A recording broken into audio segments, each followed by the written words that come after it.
apa sih itu bantuan hukum Dharma Pala Nusantara? Kita hanya terbatas di komunitas Buddhis atau memang kita buka untuk umum?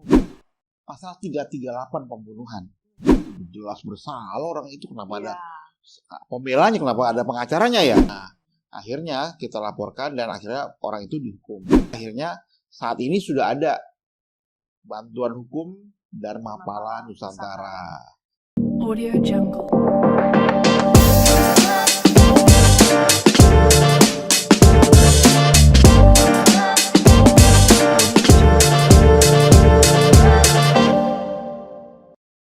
Halo Sobat Hukum dimanapun Anda berada, selamat datang pada episode perdana podcast atau acara Coffee Break and Law yang diselenggarakan oleh DNTV. Oke, mungkin sebelumnya saya perkenalkan dulu, saya Lucy selaku host pada podcast pada hari ini. Kemudian kita hari ini kedatangan seorang tamu istimewa.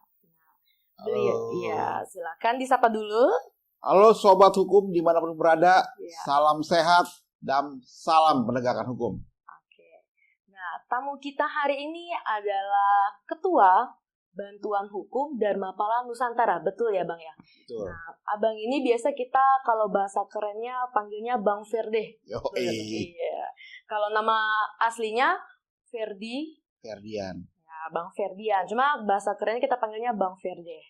Nah, beliau kali ini akan membicarakan atau mungkin menjelaskan tentang lebih banyak tentang bantuan hukum Dharma Pala Nusantara yang diketuai oleh beliau. Mungkin sebelumnya Bang Ferde boleh diceritakan apa sih itu bantuan hukum Dharma Pala Nusantara, Bang Ferde? Oke, latar belakangnya adalah bantuan hukum Dharma Pala ini berawal dari ada organisasi masyarakat namanya Dharma Pala Nusantara. Yang mana organisasi ini telah juga melakukan tindakan advokasi maupun tentang juga pendidikan hukum, diantaranya paralegal. Nah, akhirnya dengan adanya ini kasus-kasus muncul. Nah, diantaranya kasus waktu itu tentang penodaan agama ya. Dan ketepatan saya sendiri yang dengan teman-teman yang lain juga yang mengadvokasi. Waktu itu tentang Borobudur. Nah, kemudian dari sana yang kita laporkan di proses hukum, kemudian di tingkat penyidikan, ditambah tersangka, ditahan dan akhirnya disidangkan. Oke, pada saat itu belum bantuan hukum ya? Belum, Bang, itu ya? masih ya kita Organisasi iya, ya, tapi sosial. kan kalau saya kan memang advokat. Betul. Ada atau tidak lisensi saya melekat dengan Betul. lisensi saya sebagai advokat, sebagai Betul. pengacara gitu kan. Nah, akhirnya kita laporkan dan akhirnya orang itu dihukum. Nah, dari sana akhirnya pun ada kasus-kasus lain sehingga diinisiasi oleh Kevin Wu bahwa gimana nih kalau kita buat bantuan hukum. Waktu itu juga ada raker ya, rapat kerja Dharma Pala di Puncak. Di Puncak. Nah itu di sana juga waktu itu dan saya hadir memang. Itu kan Lucy konfirmasi. Iya, berarti waktu itu rapat kerja organisasi Dharma Pala Iya, Nusantara ya waktu salah itu. satu programnya adalah untuk Membentuk bantuan bantuan hukum. Oke. Nah, ketepatan saya datang juga Iya. sama Diundang Herna secara spesial. Dan ternyata setelah datang, udah silakan bro. Loh, saya datang untuk ya support teman-teman lah di sana gitu kan. Ternyata diminta untuk bicara itu. Ketepatan memang saya juga pernah menjadi sekretaris LBH, namanya LBH Bela Negara. Dan juga memang sudah sedikit mengerti lah ya tentang bagaimana LBH itu gitu kan. Nah kemudian dari sana akhirnya saat ini sudah ada bantuan hukum Dharma Pala Nusantara yang berkantor di daerah Jembatan 3, Jakarta Utara. Oke. Sejak kapan itu Bang Ferdi? Kalau boleh tahu. Mungkin ada sekitar 2 bulan lalu ya. Akhirnya ya teman-teman juga semakin kesini adalah orang-orang yang bergabung satu ya sehingga sekarang sudah lebih banyak pengacara yang bergabung di bantuan hukum ini. Sebenarnya berarti bantuan hukum ini prosesnya panjang ya, dari Iya, organisasi betul. mendapatkan kasus kemudian dirasa butuh Iya, dibentuk adanya bantuan ternyata hukum. memang ternyata ada kalangan tertentu perlu juga memang untuk advokasi gitu kan. Yang mana memang umumnya advokat atau pengacara ini kan itu trust. Bagaimana dia mau trust kalau dia nggak kenal? Oke, nggak kenal langsung, biasanya dirasa keluarga, saudara, teman. Nah kalau ini kan ada di komunitas, ketepatan di komunitas Buddhis. Gitu. Nah berarti untuk bantuan hukum ini nanti akan diberikan kepada, karena ini kita basicnya awalnya dari komunitas Buddhis. Apakah hanya terbatas di komunitas Buddhis atau memang kita buka untuk umum? Ya, kalau memang nawacita atau harapan tentang bantuan hukum itu sendiri, secara umum nggak cuma itu, ya nggak cuma di skup Buddhis, tetapi memang awalnya kan memang karena kebetulan teman-teman Buddhis ya di sini, ya mungkin itu yang akan menjadi menarik ya. Tapi ya kita mengadvokasi nggak bicara tentang itu, apapun itu ya, bicara umum bantuan hukum gitu. Jadi lebih banyak ke menyuarakan kebenaran, apapun yang benar kita bela, begitu Bang Ferdi. Advokasi memang harusnya begitu. Jadi saya mau luruskan kalau ada pandangan yang agak miring, melenceng nih ya. Orang misalnya di TV ada satu tayangan TV itu jelas bersalah orang itu, kenapa ada pembelanya, kenapa ada pengacaranya ya? Nah gini, yang pertama hukuman 5 tahun ke atas. Ancaman hukuman 5 tahun ke atas itu wajib didampingi penasihat hukum kalau dalam pidana. Nah, itu wajib didampingi oleh penasihat hukum. Nah, kedua, kenapa sih harus didampingi? Ya karena supaya seimbang. Misalkan gini, ada satu kasus orang meninggal. Nah, orang tahunya secara publik bahwa meninggal ini ya dibunuh. Hukum itu lain lagi. Jeratannya nih, ada pasal 351 tentang penganiayaan. Kalau dia lebih dari satu orang, pasal 170 tentang kekuatan bersama-sama, yaitu pengeroyokan, bahasa umumnya ya. Nah, ada juga, nah bisa sampai meninggal juga. Ada lagi pembunuhan berencana. Sebetulnya orang ini akan dijerat yang mana? Gitu kan? Nah, kalau dia memang dianiaya sampai meninggal, ada pasal itu. Dan ada ancaman hukuman. Lain lagi kalau memang dia sudah direncanakan. Itu. Jadi ini menarik juga, memang saya ada satu kasus orang itu dijerat pelakunya dengan pasal 338 pembunuhan. Setelah kita analisis ini harusnya pembunuhan berencana nih. Nah, kemudian kita bilang, oh enggak, gini, ya udah akhirnya ya kita dengan segala upaya sampai akhirnya itu berubah jadi pembunuhan berencana. Kita di pihak korban.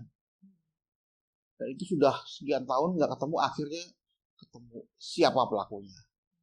Nah itu, kira-kira itulah gambaran umum kenapa ada bantuan hukum Dharma Pala. Siap, oke.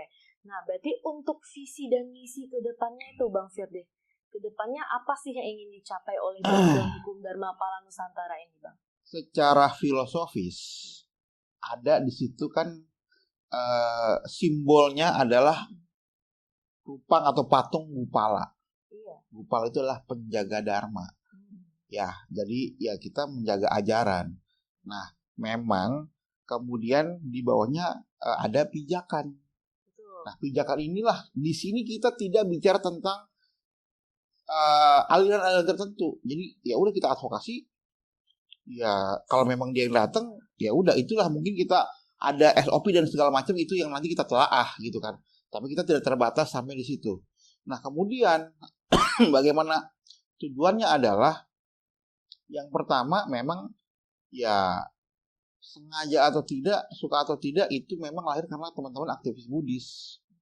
Ya kan? Jadi kita sih bukan mau membuat satu ruang lingkup yang sempit, tapi memang kita tidak bisa pungkiri lahirnya karena itu.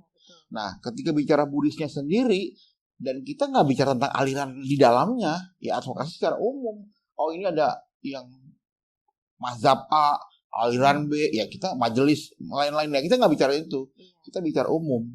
secara Gitu, umum berarti iya. ya Bang Ferdi. Gitu. Oke, nah mungkin dari sobat hukum di rumah nih pasti punya pertanyaan nih. Kalau misalnya bantuan hukum pasti memberi layanan hukum.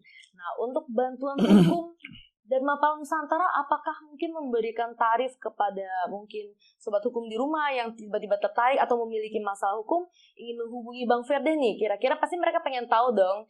Nah apakah dikenakan tarif atau mungkin ada ketentuan tertentu? Bagaimana Bang Ferdi? Yang pasti kita secara teknis ada kriteria. Pertama misalkan ya tentang saranya, agamanya, atau tentang bagaimana rumah ibadah itu. Nah, kita bicara secara umum masyarakat Buddhisnya dulu ya. Oke. Nah itu. Tapi kalau misalnya ya pas kalaupun ada kasus itu ya berarti kita advokasi tuh. Iya, kita Nah, bantu. kemudian ternyata Pak itu saya punya saudara Pak. Ini dia punya kasus waris ya. Ini kan pribadi. Iya. Jadi kita pisahkan kasus umum yang memang kita advokasi atau sangga dianiaya. Nah, ini kan jadi harusnya jadi masuk ruang lingkup kita ya. Berarti jenis kasus yang bersifat komunitas ya, kepentingan makhluk masyarakat luas berarti ya. Secara Buddhis dulu. Iya, secara Buddhis. Oke. Nah, jadi memang itu. Nah, tapi kalaupun memang dia ada punya kepentingan, Pak, saya punya kantor tuh Pak.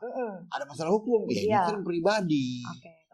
Kalau pribadi tetap dilayani, tapi iya, tarif tertentu berarti ya. Gitu. Oke, siap. Berarti sudah jelas ya sobat hukum ya, untuk kasus-kasus umum atau kepentingan umum yang Buddhis kita free berarti ya, Bang Ferdi ya. Ya, Oke, kita jelas memang berarti.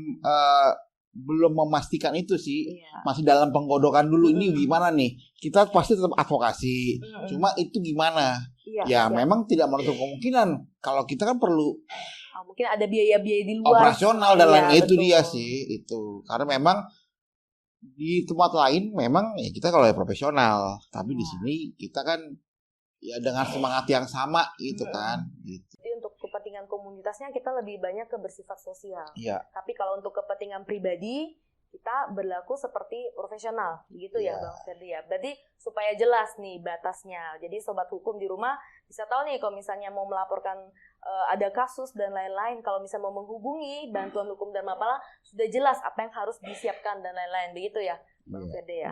Oke, nah kemudian untuk jenis bantuan hukumnya tadi selain yang pribadi, kemudian yang komunitas, ada jenis bantuan hukum lain mungkin Bang Ferdi? Ya umumnya itu dulu Berarti sementara dua itu ya Bang Ferdi? Ya karena memang dibagi dua itu apakah dia bersifat general atau private, pribadi gitu kan.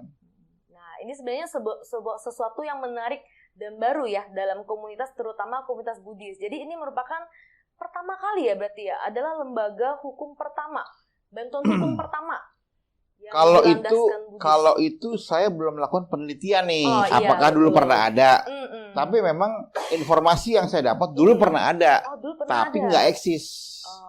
Nah berarti ya sekarang ada kita bersama teman-teman Dharma Pala yang lain gitu kan. Dalam kurun waktu sekarang nih kita satu-satunya berarti nih Bang Ferdi. Ya itu saya belum melakukan penelitian bahwa apakah memang ini satu-satunya atau ada yang lain. Betul. Gitu. Takutnya kalau kita bilang satu-satunya ntar ada yang lain. Iya betul. Infonya nggak valid gitu. Betul. Gitu loh sih. Oke, nah mungkin untuk Bang Ferdi nih dalam berjalannya bantuan hukum apa sih harapan Bang Ferdi untuk kedepannya? Mungkin dengan adanya bantuan hukum ini memberikan dampak apa kepada masyarakat atau mungkin secara khususnya komunitas Buddhis gitu Bang Ferdi? Yang pasti di dalam Undang-Undang Dasar kita telah ditetapkan bahwa pasal 28D ayat 1 setiap orang sama di hadapan hukum. Betul. Mau orang mana, agamanya apa, dia sama setara. Dan memang ada asasnya itu tadi, equality before the law.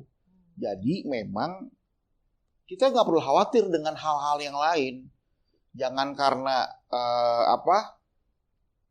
dulu belum ada, sekarang ada bantuan hukum, ya paling nggak kan lebih, kalau mau ngadu ya ada berarti.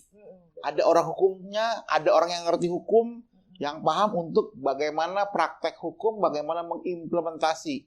Nah jadi siapapun, teman-teman dimanapun, apabila ada persoalan hukum, ya paling nggak kita jaga diri. Sebenarnya hukum ini logika. Dan hak itu sudah diberikan oleh negara. Jadi dari kita lahir, hak itu sudah melekat. Hak kita hidup, hak kepemilikan kalau memiliki sesuatu. Nah itu negara sudah memberikan.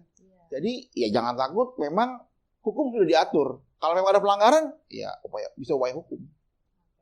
Gitu. Jadi harapan dari Bang Firda ini juga meningkatkan kesadaran atau awareness ya bagi mungkin masyarakat umum secara luasnya juga, bahwa kita sebenarnya sejak kita lahir sudah melekat hak-hak kita. Iya. Dan itu memang wajib diperjuangkan. Iya, bahkan sebelum lahir janin di kandungan itu nggak boleh dibunuh. Oh, iya dong. Iya, betul. Apalagi waktu dia sudah lahir ya, sudah jadi nyawa manusia, sudah jadi gitu loh. Nah itu tadi. Jadi orang nggak boleh sembarangan dengan pribadi masing-masing. Secara pribadi diatur oleh hukum perdata. Secara publik ada hukum pidana kalau pelanggaran pidana ya. Ada lagi hukum tata negara dan konstitusi. Jadi hukum itu luas dan semua hak itu diatur masing-masing koridor hukumnya. Dan jangan takut untuk melakukan kalau memang hak kita dilanggar orang lain. Itu dia. Oke, ini sangat bagus sekali ya. Mungkin dari saya juga mengucapkan selamat lah kepada Bang Firda. Terima kasih, sudah terpilih Lucy. sebagai Ketua Bantuan Hukum Dharma Pala Nusantara. Mungkin dari Bang Firda ini yang terakhir sebagai Ketua Lembaga Bantuan Hukum Dharma Pala Nusantara, mungkin ada pesan-pesan untuk sobat hukum di rumah. Silakan. Oke, jadi kita sebagai advokat maupun warga negara jangan takut dalam beraktivitas sehari-hari. Karena semua orang di Indonesia ini telah diatur oleh hukum. Telah ada hukum yang mengatur. Begitu juga baik pribadi maupun secara lembaga, baik lembaga swasta, lembaga negara, itu sudah ada hukumnya sendiri-sendiri. Jadi tidak perlu takut. Sehingga dalam melakukan aktivitas, kita juga manusia itu atau warga negara Indonesia itu sederajat yang satu dengan yang lain. Nggak ada bedanya. Siap. Oke, mungkin untuk nanti sobat-sobat hukum dimanapun kalian berada, jika ingin menghubungi Bang Firda atau mungkin membutuhkan bantuan dari Bantuan Hukum Dharma Pala Nusantara, mungkin nanti bisa menghubungi kontak. Nanti kita minta tolong editornya untuk masukin ya kontak di bawah. Jadi bisa lihat di sini nih. Ya, lihat di sini. Harus pas di sini ya editor ya. Oke. Nanti ada kok di sekretariat, ada orangnya. Oke, sih. Namanya Koko Billy. Koko Billy. Oke. Oke, baiklah, mungkin sekian bincang-bincang santai kita pada hari ini. Mungkin kita tutup ya Bang Firda ya. Soalnya kita lanjut kopi ya. Oke, mungkin untuk sobat-sobat hukum di rumah, nantikan acara podcast kita yang selanjutnya, Coffee Break and Law. Jadi saatnya kita untuk santai minum kopi sambil bincang-bincang hukum. Yuk, seruput kopi. Tos dulu ah. Ois, mantap. Harus diseruput ya?